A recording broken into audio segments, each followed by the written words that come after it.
Life is difficult for refugees in Bangkok. 25-year-old Chandru is a Tamil refugee who fled Sri Lanka in 2007 during the Civil War.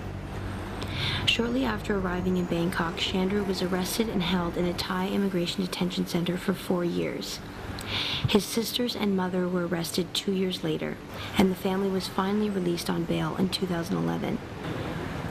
Because Thailand is not a signatory to the Refugee Convention, the government considers refugees and asylum seekers illegal immigrants. Refugees are not allowed to go to school, work, or collect social assistance, and they're in constant fear of being arrested by the authorities.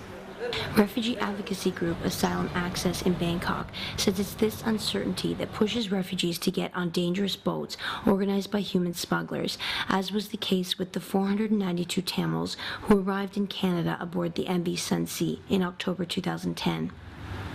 And then when they're going through the UNHCR process, a process which takes a long time, it's not a few months, it's a few years, and during that process their hope starts to dwindle down. It starts to dwindle down to almost nothing.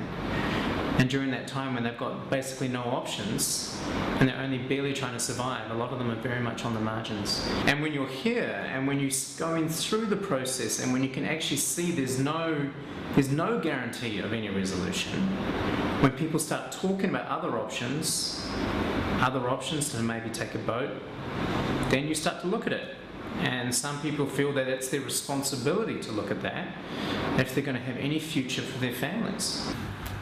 Chandru's family never considered the dangerous boat journey, saying they preferred to stay with the legal channels, even if it took years. Chandru's sisters and mother are now resettled in California, but Chandru himself is still waiting for resettlement, possibly to Finland. His only connection with his family is the daily Skype calls from the one-bedroom apartment he shares with his father.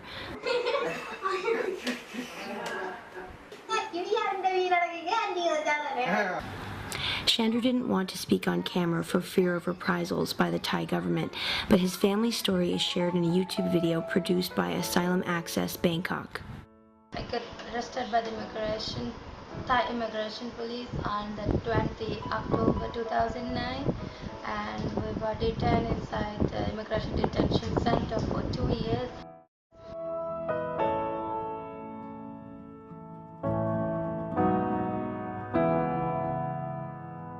It's very hard to stay inside a DC because we have not enough space, not good food. We just have a basic medicine.